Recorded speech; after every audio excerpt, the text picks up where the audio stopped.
Okay, let's come back. Let's continue to talk about the rules of origin. Rules of origin.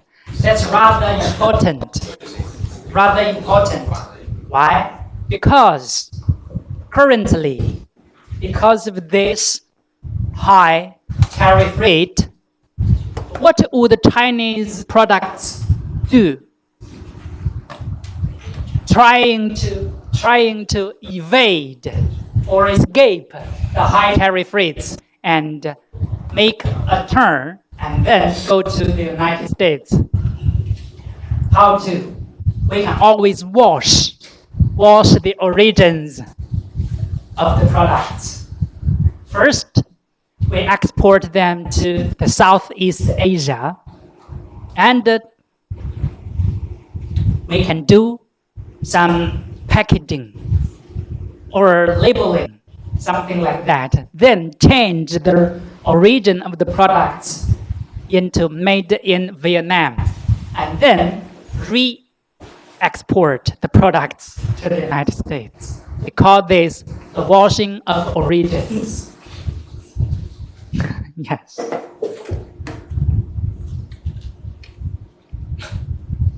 In Chinese, it's called 洗产地.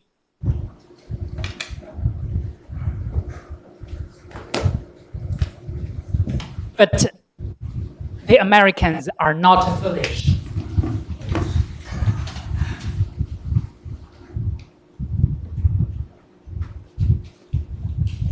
Especially with the assistance of AI technology. Right? That would become difficult to be realized, to be fulfilled. Okay. Is the determination on the origin of a product an easy task? Is it easy? No. Today, many industrial products are produced in global value chains. In the future, with the assistance of AI, it may become easier.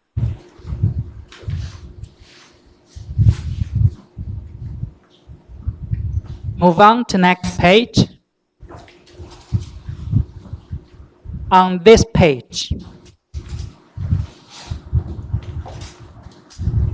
this is an example of how the origin of a product can be determined.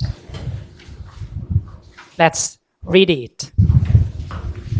Here's a smartphone of which the case, screen, and electronics were made in country B, which is subsequently assembled in country A, and to which the software is added in country C. Of A's, B's, or C's origin, which means is a smartphone of A's, B's, or C's origin. Case means container. Like this one. This is the case. The case. Screen, and the electronics are made in country B.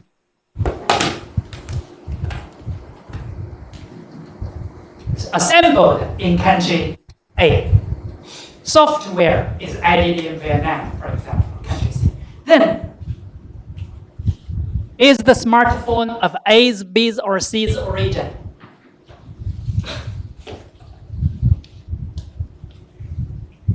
How do national rules of origin now often determine the origin of a product? Listen, it's determined based on the country where the product is either wholly or predominantly obtained, or where it has undergone its last substantial transformation.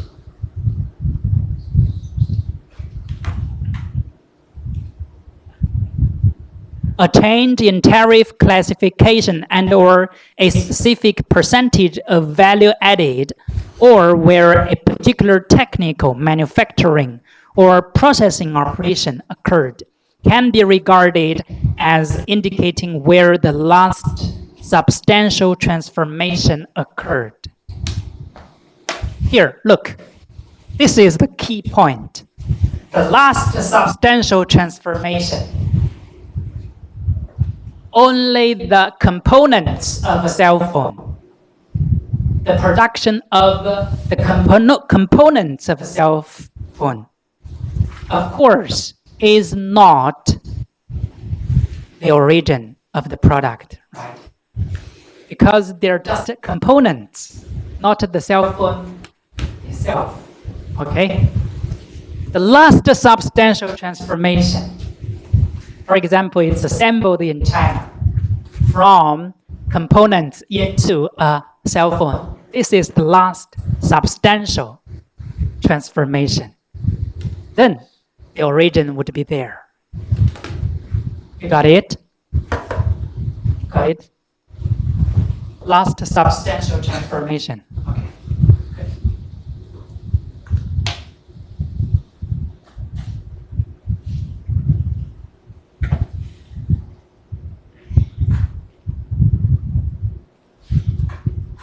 Okay, that's for section 1, the customs duties.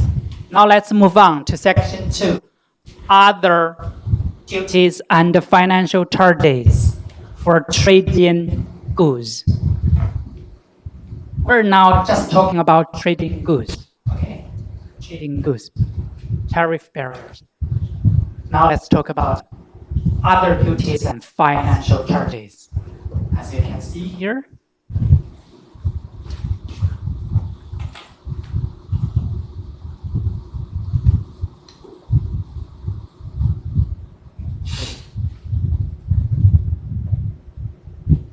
question, what does other duties and charges mean? Here, other duties and charges refer to financial charges or taxes on imported products other than ordinary customs duties. For example, import surcharges, security deposits, customs fees, foreign exchange fees, temporary duties resulting from safeguard measures, and statistical taxes. Means the duties and charges other than customs duties at the border. Also, they also happened at the border, but other than customs duties, other fees, okay.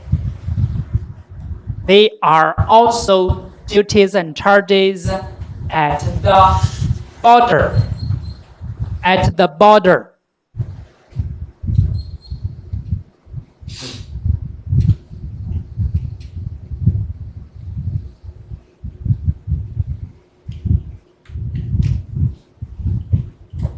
Okay.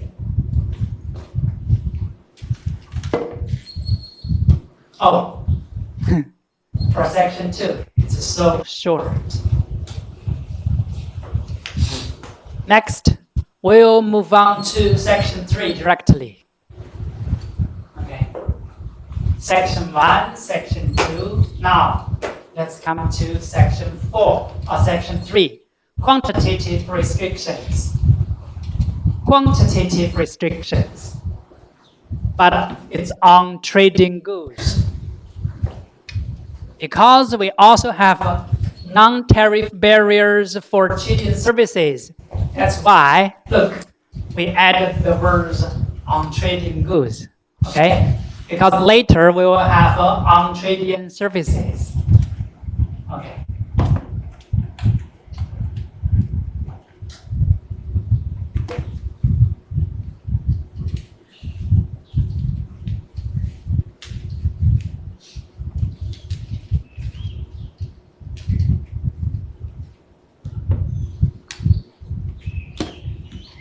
There is an important question. Are quantitative restrictions generally prohibited? Let's see. Let's come back here. Look.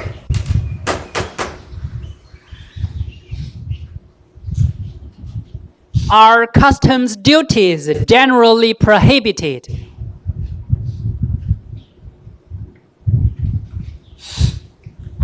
Can a country impose customs duties? Yes or no?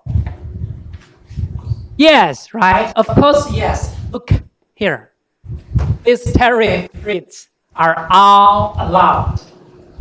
But here, are quantitative restrictions on trading goods allowable, allowed, or generally prohibited?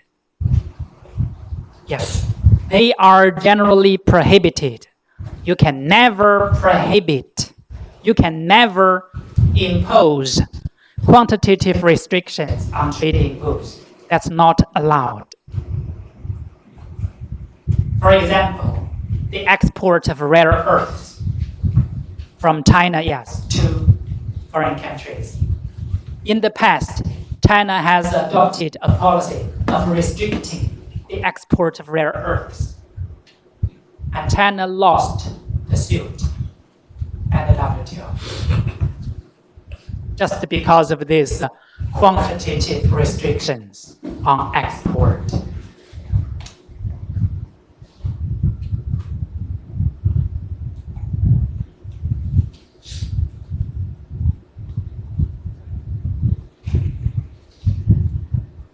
Let's move on to the next page.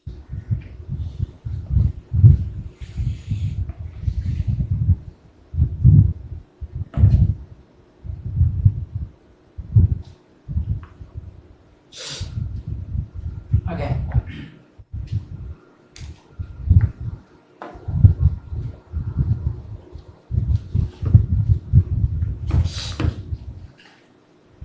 Here.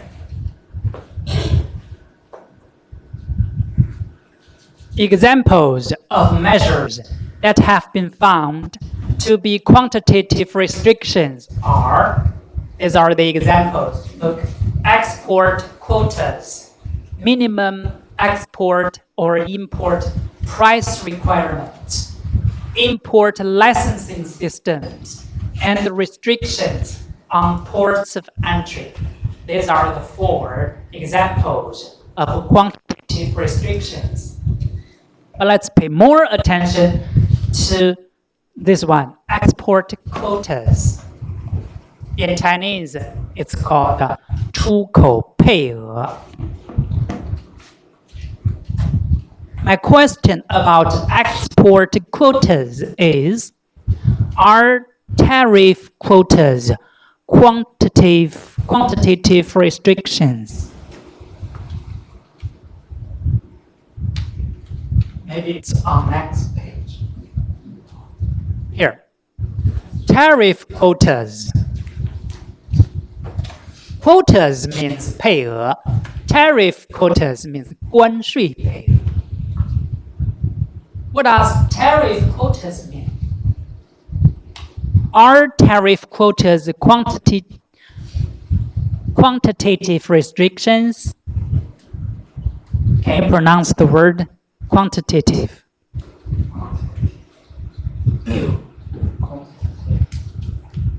Quantitative.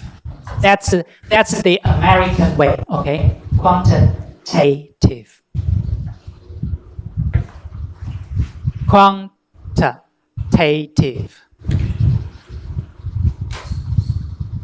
In American English, tative is also always pronounced as tative.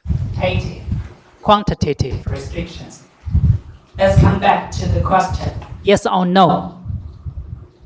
Are tariff quotas quantitative restrictions? No. Good. A tariff quota is a quantity that can be imported at a specific customs duty. Tariff quotas are not quantitative restrictions, despite the fact that they may negatively affect the conditions for importation.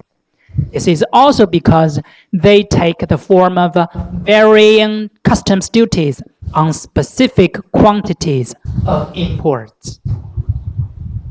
I'll give you an example. What does tariff quotas mean? What does that mean?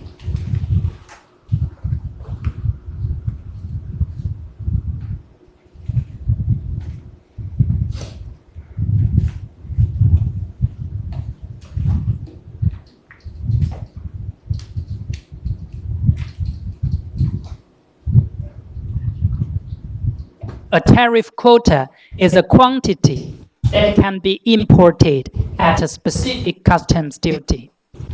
For example, also for cell phones, for the first 5,000 units of cell phones, we will only impose a tariff of 5%. But for those over 5,000 units, we will impose a tariff rate of 10%. It also relates to quantity, right? Quantity.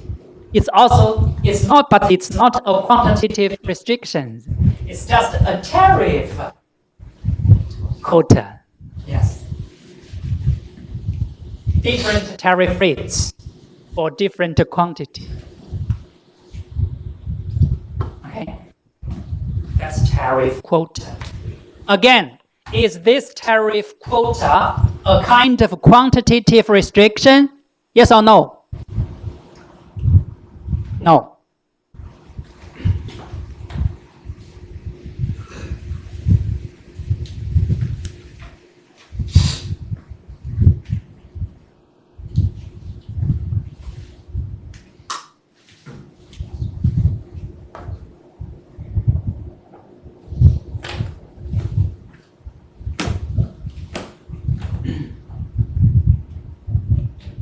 How do we deal with these quantitative restrictions? Here. Article 13:1 of the GATT 1994 provides that quantitative restrictions, when applied, must be administered in a non-discriminatory manner. Even they are generally prohibited, you must deal with the quantitative restrictions in a non-discriminatory manner. What does that mean? For example, China has imposed a quantitative restriction of rare earths for 10,000 tons each year export, okay? Then how to divide these 10,000 tons of export? There are so many countries, the United States, Japan, so many countries. How to divide this? You must also, even this is not allowed, it's prohibited. But in practice, you have to deal with it in a non-discriminatory manner. You cannot discriminate US. You cannot discriminate against Japan. Got it? Yeah.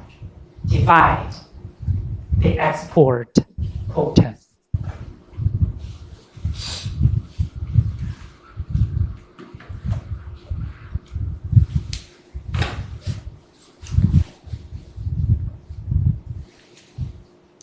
Okay, let's move on.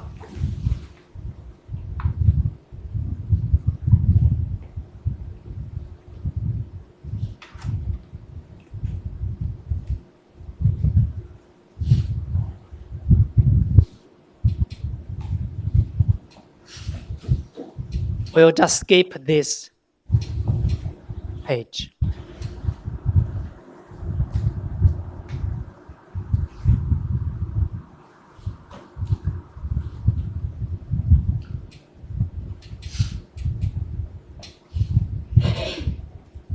And also this one. This slide we will skip. And let's move on directly to section 4. It's rather quick, because we've got only 2 weeks for chapter 6, rules and barriers. Then let's look at section 4, other non-tariff barriers to trading goods. How many types or how many categories of other non-tariff barriers can be divided? 8. 7 or 8? Actually, it's 7, right? But there is other measures or actions. That's the last type, other. In Chinese, we call it what?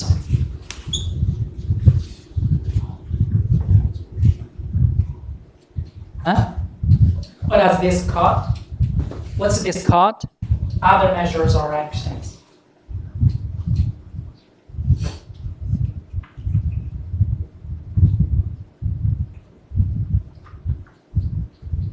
Other. In Chinese, we've got a saying for that, right? What's your point? Yes, other measures, but in the terms of jurisprudence, 法理学的词语来描述一下。Can you think of the word to describe this one? 兜底条款。In English, we call it, look for the word in your dictionary. Okay.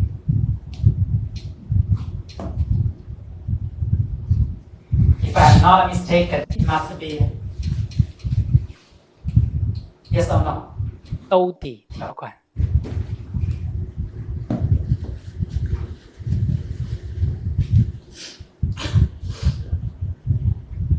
Yes? Huh? Okay. Yes or no? I can look for it for myself.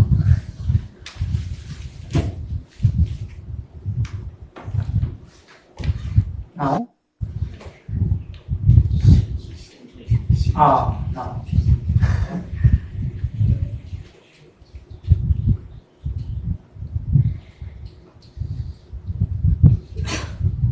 Oh. No, I'm mistaken. I made a mistake. Then 兜底条款 can be translated into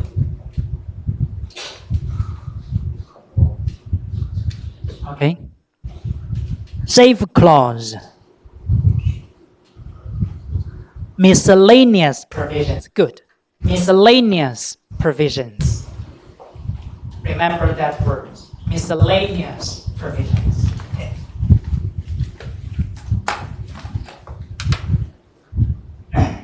You can also say, call it 其他条款. Yes. Jingye is right.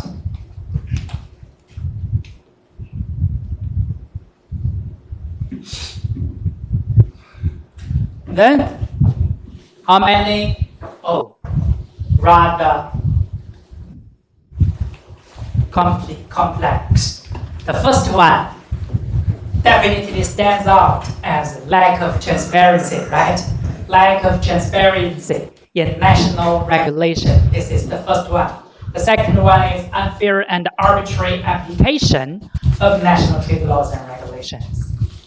The third type is customs formalities and procedures. The fourth one is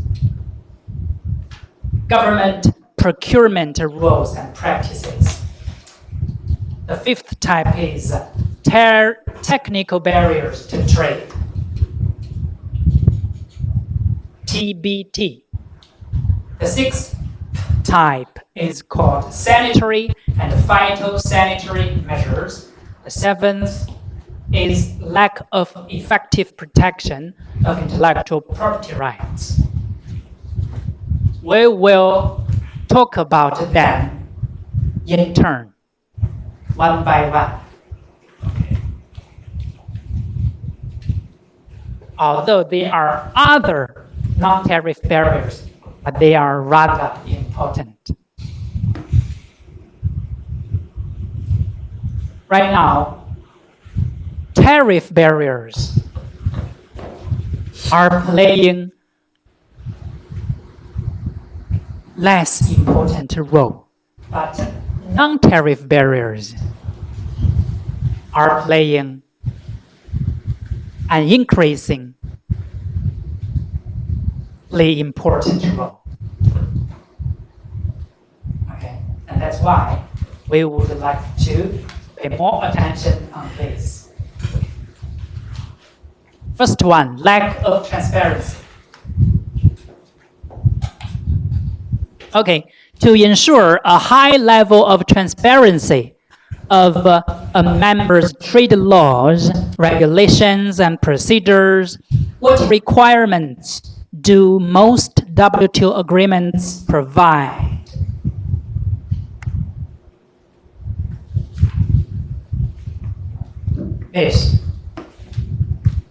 These are the requirements for WTO members to fulfill.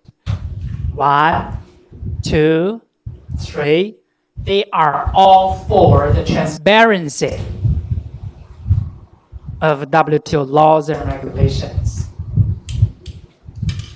Notification requirement, publication requirement, and inquiry points. Inquiry points for other members and their traders acquire information on the relevant laws and regulations affecting trade. Which means, for example, China has adopted a new law on trade.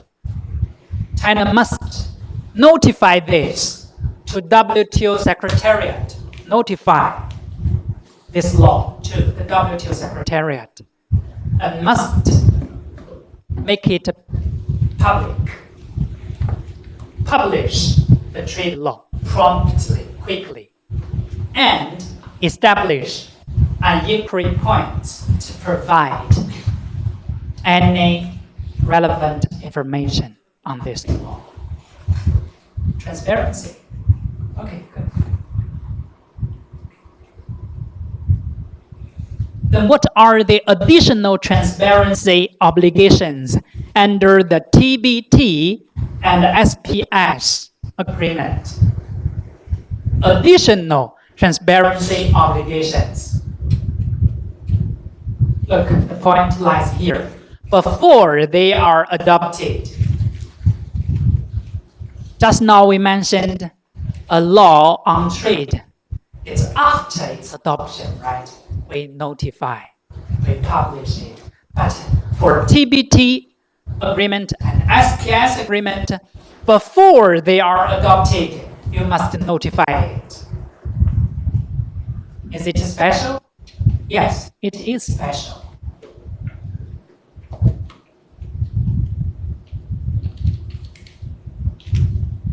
Okay, then let's move on to the second type of other non-tariff barriers on trade in goods. It's called unfair and arbitrary application of national trade laws and regulations. Application. Question. What does Article 10:3 of GATT 1994 provide for to resolve the barrier of the unfair and arbitrary application of national trade laws and regulations? What does Article 10:3 provide to resolve the barrier of this barrier? Article 10:3 of GATT 1994 provides for two methods to to resolve this problem. Okay. What are the manifestations of customs, formalities, and procedures? Let's move on to here. Customs, formalities, and procedures. Let's say there is a container full of products and goods exported from China to the United States. Then at the border, there will be some formalities and procedures to be completed. Right? Then, what are the manifestations?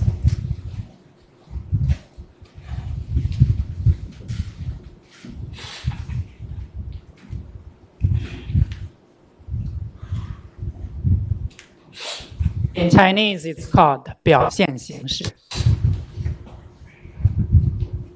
What are the manifestations of the customs, formalities, and procedures? Look, the first one is called delays at borders, because there are loads of containers at the port. It's inevitable to cause delays at borders, right? Good.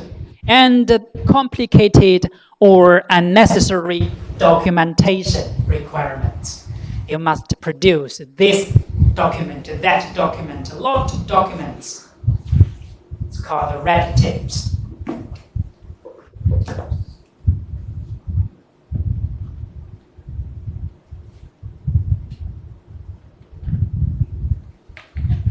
Documents, red tapes. What does red tapes mean? Documents, right? Because almost all the documents have red tapes.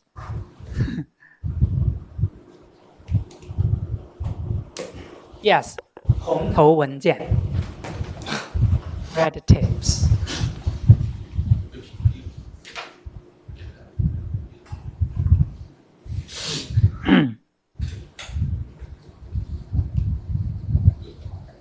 And what else?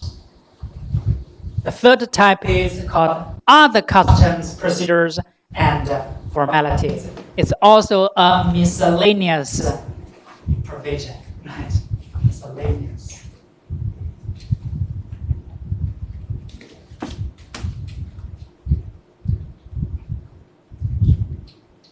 Wow. Is it correct spelling? Miscellaneous. I think it's right. Miscellaneous. Good. Then there's only one last important question left. After that question, we can have some free chat. I will answer your questions. Okay. The last question is about TFA, Trade Facilitation Agreement. What are the aims of the TFA? What are the aims? You still have the memory of TFA? Trade Facilitation Agreement. Trade Facilitation Agreement. Agreement on trade facilitation. What are the aims? What is this agreement designed for?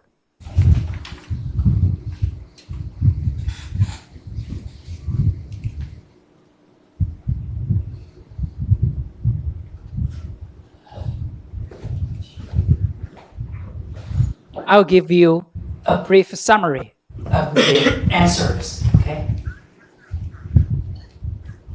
Aim number one, to simplify customs, formalities, and procedures. Simplify. Can you find it? Simplify.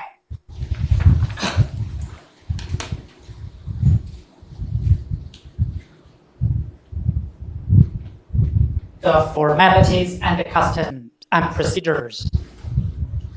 Aim number 2, to facilitate the movement, release, and clearance of goods. Here. To facilitate the movement, release, and clearance of goods.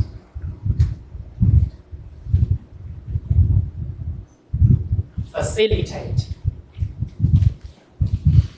In Chinese, it's called 便利化.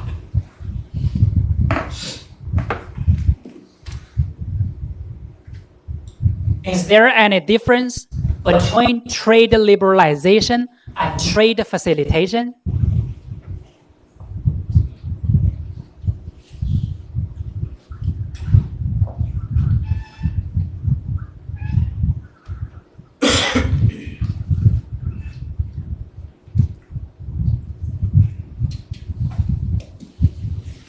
Trade liberalization and the trade facilitation, they are two different conceptions. They are two different concepts, have different with different meanings. The last aim number 3 is to promote customs cooperation. Promote customs cooperation.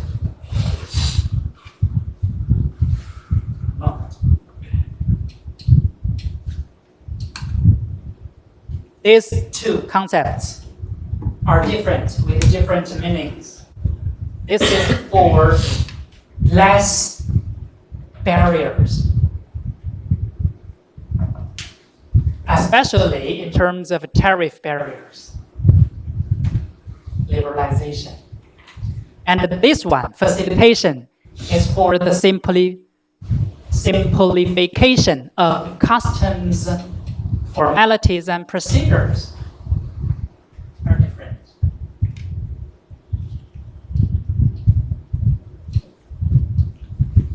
Okay, that's everything I'd like to talk about for this week's class. Do you have any questions?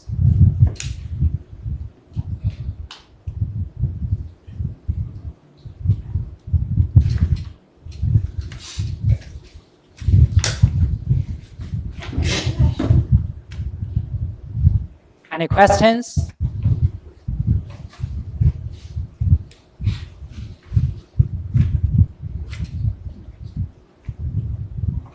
Do you have any questions? Then I have a question for you. This afternoon, there will be a lecture held in the South Campus Library.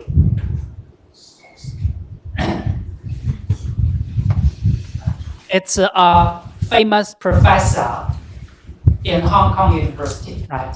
And maybe approximately 5 or 6 years ago, I attended several of his lectures in some university. I know that person. I know that professor. And maybe later, I'll have a personal contact with him. Yes, just now, the vice dean of the year has just invited me to have a dinner with Professor Dong this evening after the lecture. So hopefully you can be there and attend the lecture. He's a very famous professor in the field of international law, especially in the field of space law. Space law. Okay? If there are no more questions, then we can call it a day. And this concludes today's class. I'll see you next week. Goodbye for now.